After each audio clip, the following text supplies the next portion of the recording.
Hello! So, A2A Simulations have released the Piper 250 Comanche for Microsoft Flight Simulator, and we're going to go and take a look at it. So as you can see, from the outside, it looks absolutely amazing. So if we go and pan around the aeroplane and have a little look at it, the quality of modelling, we're going to get a far closer look in a minute, because it's got a full walk-around feature built into it, which we are going to use just to show you it. So if we have a good look around it, you can see it's kind of as we've come to expect in the simulator. The level of the modelling is absolutely brilliant. Okay, so if we go and jump inside the aeroplane and sit down, so it's worth pointing out, if you go and look in the tray of windows, when you run the aircraft, a small program appears called the A2A accusim menu, and that provides this A2A accusim service, which lets you choose your sound device to output the sounds of the aircraft, which points towards it is not using the default simulator sounds. And apparently it has its own flight model as well. So we are going to have a really good look around the aeroplane and see what toys and features it's got. It's worth pointing out straight away, the level of modelling in it is absolutely stunning. Even down to non-essential things like the bungee that's holding the two yokes together. It's just absolutely brilliant. So obviously, and that quality extends all the way around the aeroplane. The texturing and the modelling of the whole thing is absolutely brilliant. Okay, so hidden away inside the aeroplane is this tablet. So if we open the tablet, it flips up. You can see it right here.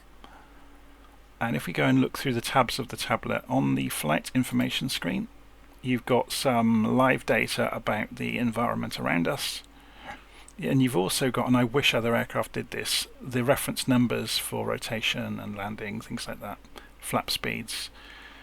You've also got checklists built in, so you've got all the standard checklists here, so you can go and click on them. It's worth pointing out there are no checklists up here, and you also can't configure the payload in the sim. You have to do it through this tablet to do it correctly. So payload, fuel. So again, so we can go and look at any of these checklists and complete them. We've got emergency checklists as well that we can go follow. We've also got controls, so you'll see straight away we've got a very basic set of radios to begin with. We can swap that out for a Garmin GNS 430 or a 530 or a combined 530 and 430 or a GTN 750. So we're going to go with no GPS today because I think it's just a bit more fun. And then we'll have a look at some of these other options. So we've got parking brakes, wheel chocks, tie downs, control locks. So you can see in my case, if I undo the parking brake, it actually affects the tablet as well at the same time that you manipulate your controls. So just coming down, we've got various vents. So this is basically the state of all the switches and things around the cockpit, which is fine. You've also got the heater there. You've also got autopilot, kind of the gross controls for it. If we go to auto start, it will obviously get the airplane up and running and cold and dark.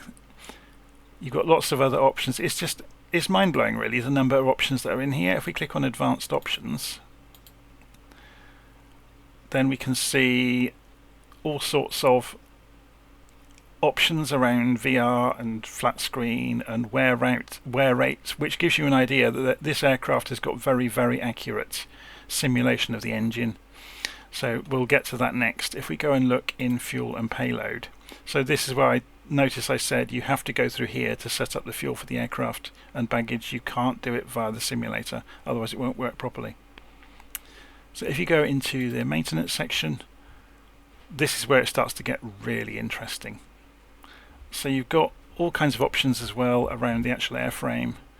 You've got a monitor of the engine, so each of these areas that has been highlighted can wear and can break. Yeah, so if we go and inspect the engine, we'll get a color-coded status of the engine overall, and it's worth pointing out it will remember between sessions, so you need to look after your aeroplane. Obviously you can overhaul it at the click of a button, But if if you want to play that game of trying to be nice to your aeroplane, then absolutely it can do that for you.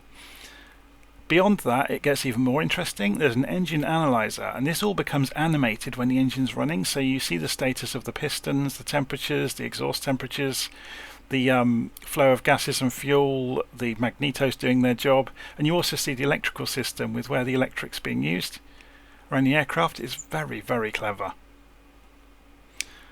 Okay, so you'll notice finally right over here is a walk around. So we can do a full walk around of the aircraft, which we'll have a go at doing just to show you it.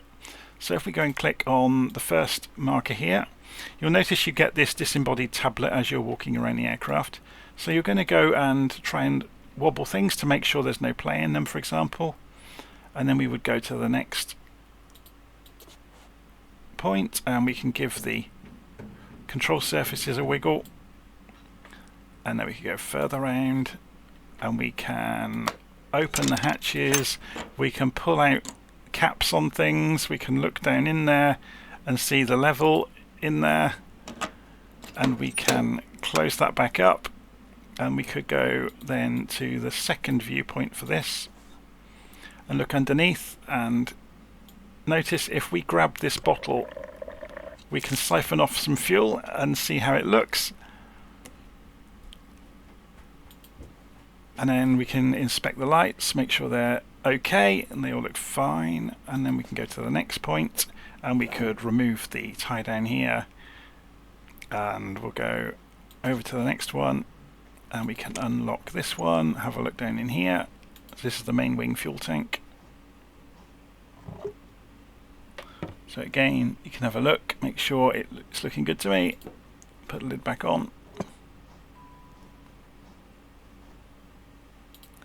It's very cool, isn't it? Then we can dip underneath the wing. If I can click on the click spot. I'm having a few problems with this at the moment. Wait, this is down to me, not the aircraft. We can remove the chocks, and then we can go to the next click spot, and we can open the sump underneath the main fuel tank this side, and we can put the bottle up underneath the wing, and you'll notice there's nothing coming out. There's a good reason for that. So if we press the end key, also no, the F key to jump back in the cockpit, what we need to do, we'll just remove the cables here. We need to go and turn on the shut-off valves so fuel can actually leave the fuel tanks, and then we can go and go back underneath, undo this again, and we can go and test the fuel. And I think we have to pull that all the way down, and then we can reclose that. That's fine. Come around to the front, check the propeller's okay, no dings in it, looks good. Around to the side of the engine, again another sump. So we can check the oil with a dipstick. Oh, not a sump, sorry, dipstick, yes. So you can actually see the level, which is really cool. And put the dipstick back in and close it back up. It'd be interesting to see if you can try and start the engine with the covers off anything and see if it splatters fuel or oil everywhere. So we're just going to work our way around the aeroplane, checking everything as you would in the real plane. I mean, you don't have to do all of this, I'm just showing you to show you that you can. So go and remove the chocks from this side and check the tie down over here, take the pitot cover off, check the light on this side, looks fine. We can check the wing tank, the tip tank as they call them, so we can look down and see if there's any fuel in there. And reclose it.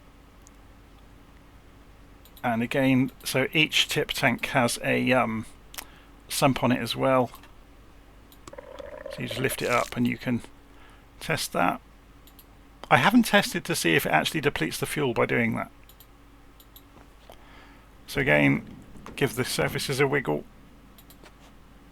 Same for the flaps. Yeah, that hasn't got any play in it. There's various exits around the fuselage which are going to go and check a clear, I'm guessing. And again, you can see we've got the surfaces, you can give them a wiggle, and so on and so forth all the way around the aeroplane. But isn't that fantastic? They have really gone to town with it, haven't they? Obviously we can click back in the cockpit to go back into the cockpit. So let's go and take this for a fly, shall we? The weather's actually clearing up while we've been sat here, which is quite nice. So calibrate the altimeter. We will align the compass. I've just pressed D to do that, to shortcut it, because it won't be in the same place as the magnetic compass. Okay, so then we go master switch, and then the rotating beacon. We already opened the fuel shutoff valves a few minutes ago, so we'll go and push the mixture knob in. We'll go and push the RPM to high. We'll crack open the throttle. We'll turn the butterfingers with the mouse here, turn the magnetos to both, and then hit the start button.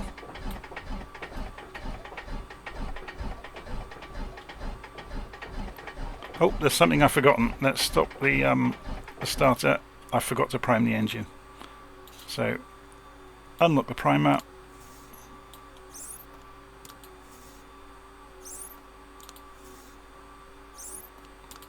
We'll give it 4 goes and then go again. I wonder if that's damaged the engine at all by doing that. It shouldn't have. So I gave it a little bit of throttle there and that opened it up. That's fine. Okay, so let's look at the RPM. Let's let it sit at 1000 RPM just to warm up. So the starter button's gone off all on its own, which is good. We can go and turn on, we don't need strobes yet, or the pitot heat. We won't do that until we get to the runway. We'll go and put the avionics master switch on now. So it's got this computer built in, which is, I guess, a modern piece of kit there. So we can go and turn on the volume on the nav instruments, which will wake them up.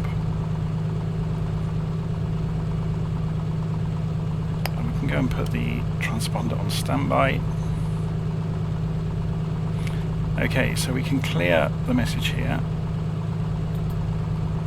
and we can exit that as well, and we're then ready to go with actually flying. We'll go and turn on the ADF, even though we're not going to use it, just to show you it. Oops.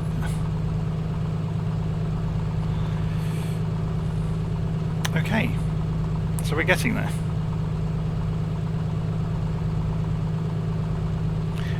I just have to say, this is brilliant. It's absolutely brilliant. I'm just going to check the volume levels so to make sure you can hear everything, because the sounds are really something else. Okay, let's come off the parking brake. Let's go and take advantage of this weather while it's nice.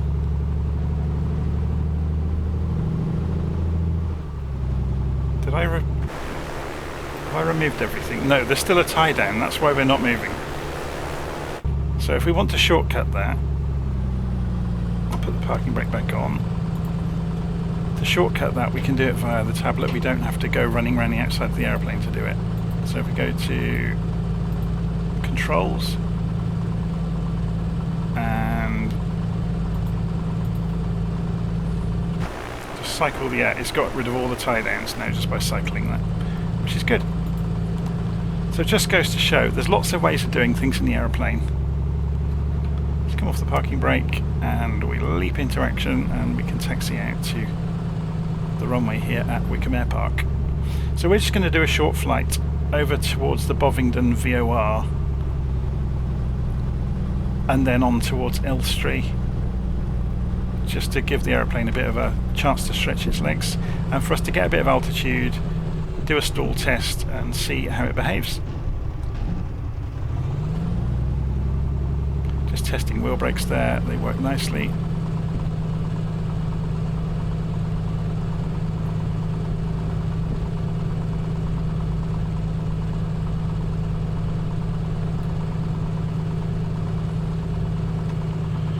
Back stuck on the brake for a moment, so let's move this out of the way.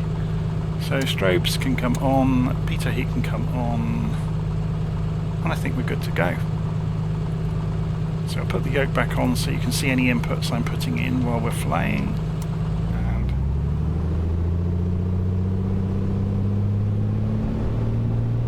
push the throttle all the way forwards. So you can hear from the sounds, it's a different animal than most aircraft in the sim. So coming through 80 knots, rotate gently and we're off the ground. Gear up.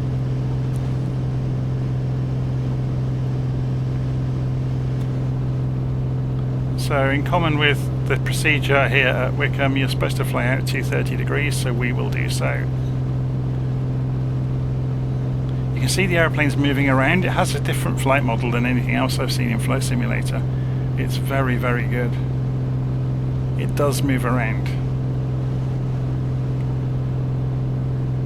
So we'll just climb out to 1500 feet, which would be your normal kind of circuit altitude, and then we'll follow a part of the circuit round towards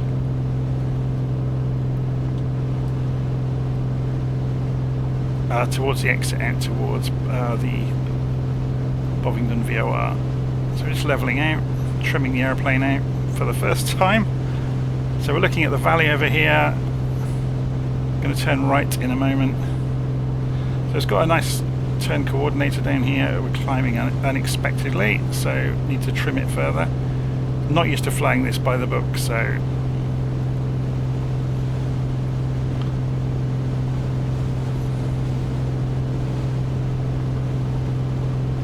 we're climbing above the circuit now, which is absolutely fine. Because in a moment I want to do some stall tests, so we probably need to be about 5,000 feet or so to do that. So we'll maintain the climb. There's the beast in the trees that you can see directly in front of us now. Looks a bit like an elephant. So if I sit up, can you see that? The nose is just going over it. So we're going to fly out that direction.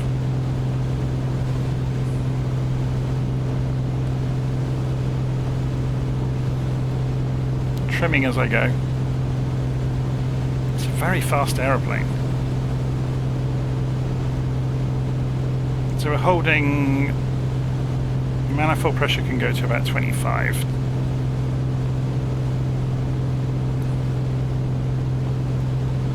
Okay, so we'll right turn and then we're going to exit straight out towards Bovingdon. So we're coming up 2,500 feet. We're 1,000 feet above the pan now. So we need 11375, I think, is the correct frequency already. Yeah, so you can see here to fly directly to the VOR we want about 65 degrees to go straight to the Bovingdon VOR. So we'll just level up on 65. Vertical speed's looking pretty good. And you can hear the wind. It's not a quiet aeroplane. Okay, so let's go into a climb while we're en route to Bovingdon. Oh, before we do that, let's just check the whiskey compass or binnacle compass against the gyro compass. Yeah, they're both reading more or less the same, which is good. Okay, so up into a climb. Pull the throttle back.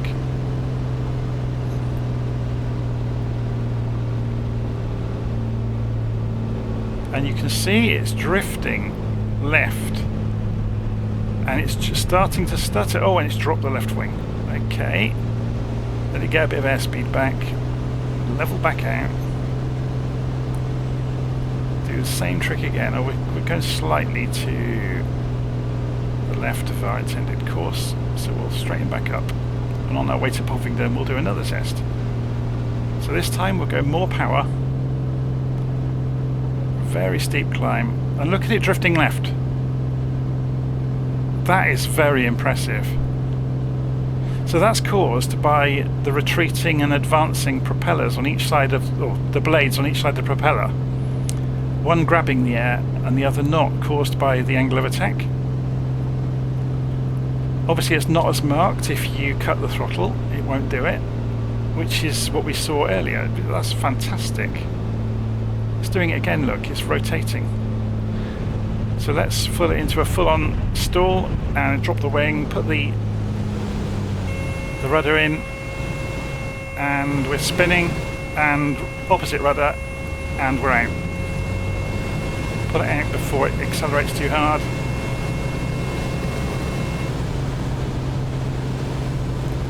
Very good. Okay, so we will check the gyro compass after our aerobatics. So you can see it's wildly off now. So we press D. So we've realigned the gyro compass with the binnacle compass now.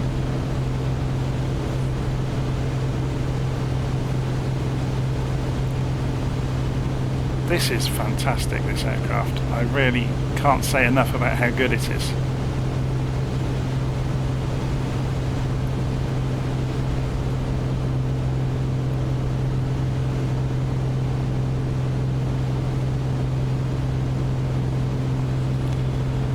Okay, so let's have a little look on the map, see where we're going.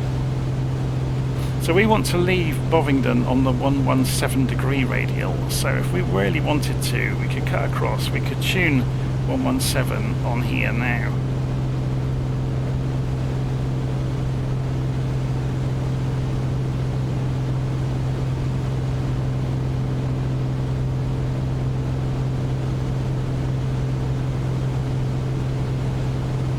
So what we'll do, we'll fly across until we're on the 117 degree radial. So we'll get there early, and then we can fly straight across to Elstree. So I'm just going to trim us out, so we're in level flight. We're at 3,500 feet. So let's go and have a look while we're flying along at some of those status screens. So you can see on maintenance, you can see the battery. So the alternator is generating the electric for the cockpit and charging the battery. If we pull the power back,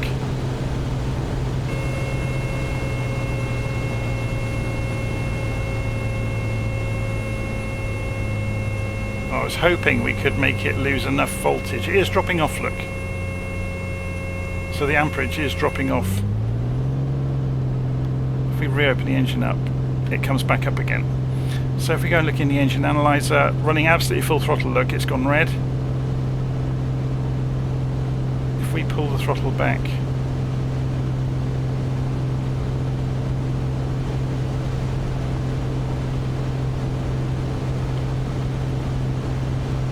it's interesting, it's still red.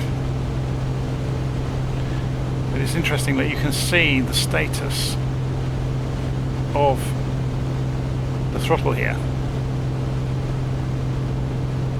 It's very clever.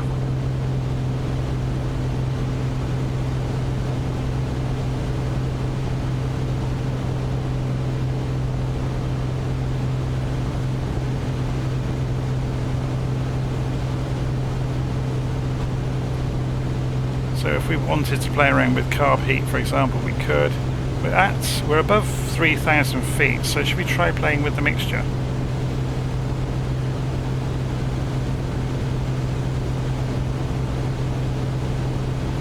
See, that's interesting. Look at the colour change. Introducing more. If I go richer mixture, less air, it's gone red.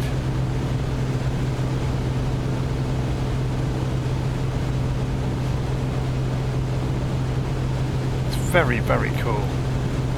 So by the same token, we can go and look in engine and we can inspect it, which you obviously shouldn't be able to do in flight, but it's a really nice trick.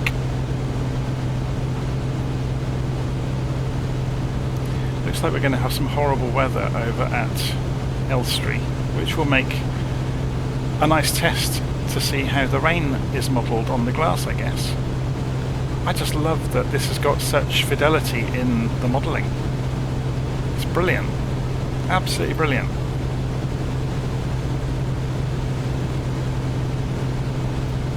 Let's have a look and see where we are. So we're just coming past the Bovingdon VOR and we're on our way down to Elstree now. So this should have changed, yeah, so it's showing from now. Let's have a look at the other gauges. So you've got the fuel pressure. We're only running the engine at 50% RPM basically. Cylinder head temperature, oil temperature, amps. It's very cool, isn't it?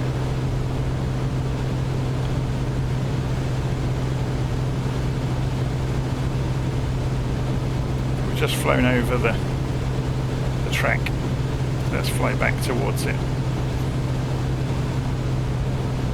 You know, I'm not too keen on this weather, you know. I'm hoping we're going to be flying through it and back out the other side.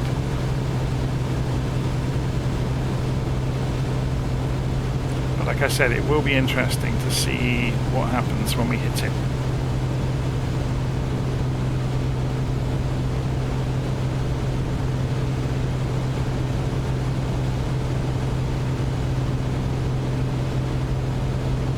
Look at the RPM wavering around, so let's cut the RPM back a bit.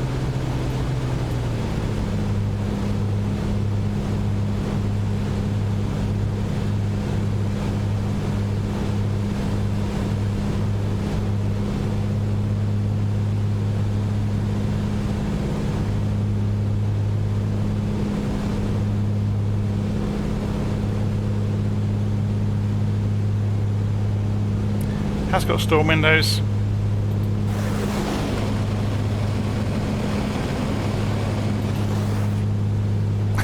Very cool.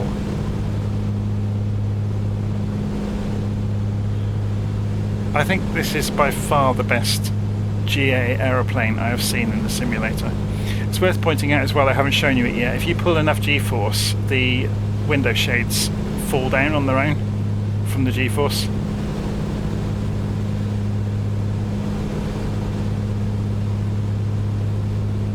Are we going to get rained on? Should we go head into the rain on purpose? Oh no, here comes the rain.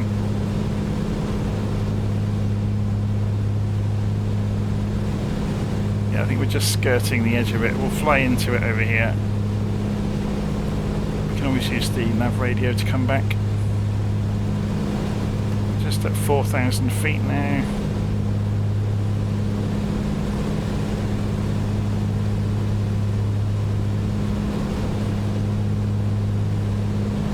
We can hear it.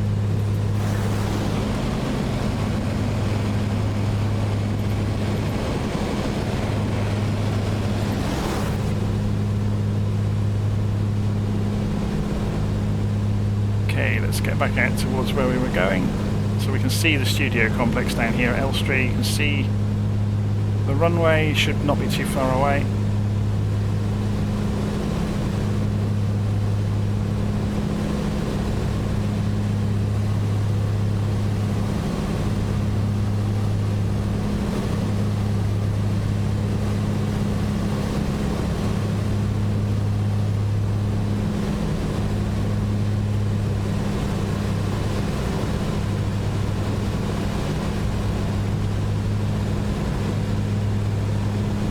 Start descending.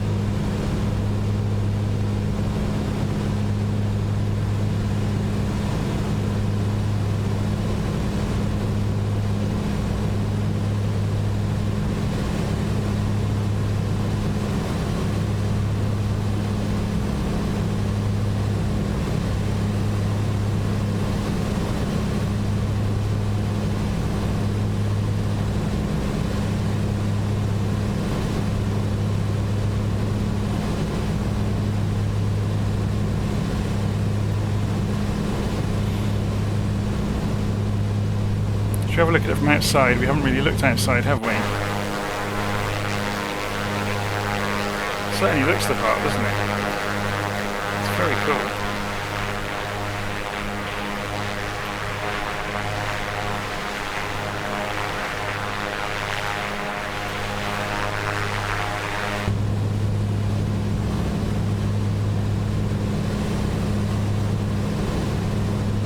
Okay, let's have a look and see where we are. So we've just overshot Elstree and we're going to turn around left and loop back in. So descending turn.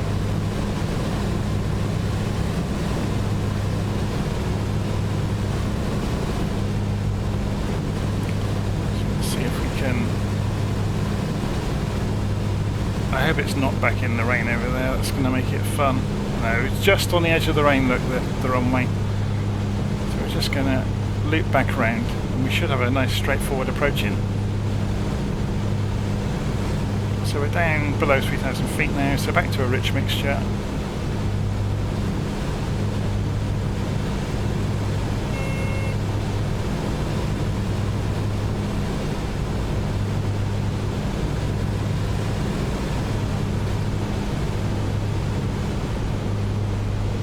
There's the runway. We're just going to miss the rainstorm by the look of it.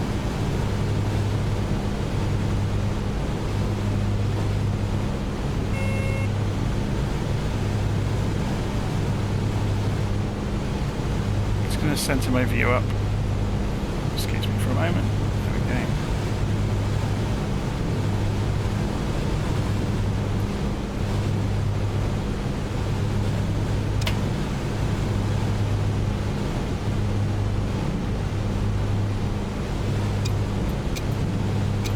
Ah!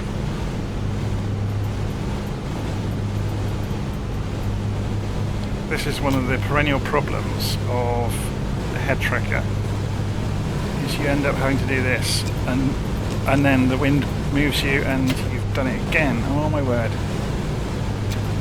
Because they made the click spot very small. I'm still learning with the head tracker, and I do apologise for that.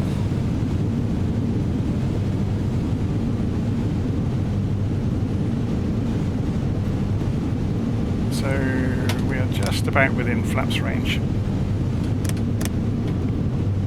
So a bit of a daredevil approach, but we're under control, it's fine.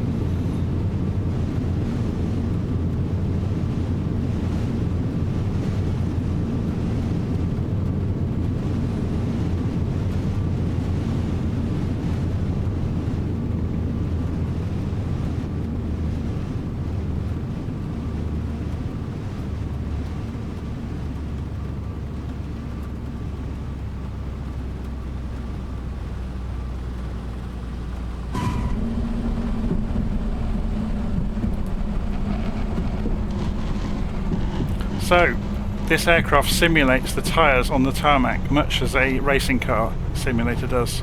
So you get the side forces on the tyres, which is what you were hearing as we brought this aircraft to quite a fast stop. You're also going to hear the difference once we go onto the grass.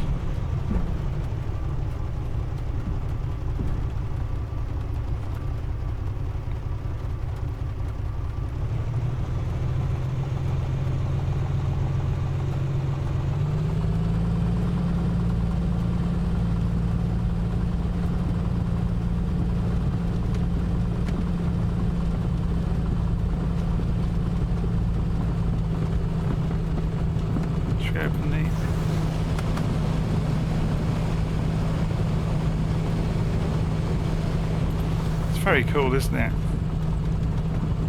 It's a job to see where this taxiway goes. Just take our time and go slowly.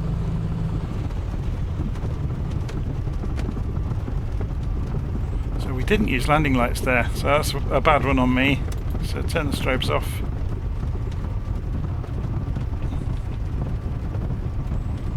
So welcome to Elstree.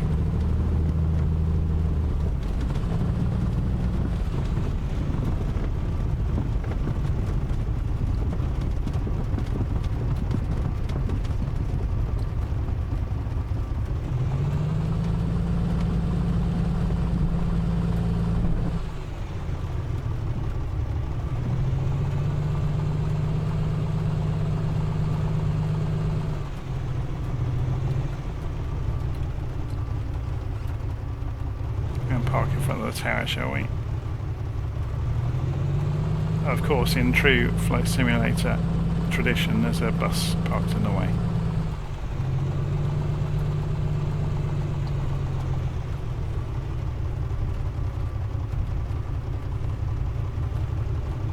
HM Customs. Should we go and park there?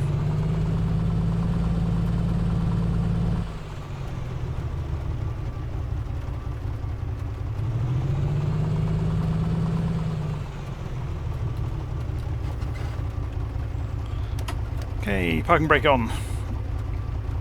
And starve the engine of mixture, and that'll look after that. Turn the magnetos off. Turn the beacon off. Turn the avionics off. Turn the master switch off. And of course we have not done this properly because we didn't go and turn off all the switches everywhere that we turned on earlier. We never actually turned the transponder on, but then we weren't playing ETC games anyway, were we? So it certainly concentrates the mind knowing that the aircraft is going to be in the state you left it if you have it configured to do that. But otherwise, how brilliant is this aeroplane? Obviously everything you'd expect to work works, like the doors, so we can go and open doors as well. So if we go and jump outside, you can see here's the aeroplane on the ground. How cool is that though? So that's the A2A. Oh, we have a random aircraft that spawned here by the look of it. I've got custom scenery. So yeah, this is the A2A Piper 250 Comanche. It's very, very good. Probably the best GA aircraft in the simulator as far as I've seen so far. The one thing you can trip over with, which I did, is you have to make sure that this A2A program is running in the background. The installer should put it in place for you. Okay, anyway, I'm going to leave it there, and you'll obviously see me flying this very soon, so I'll see you again soon.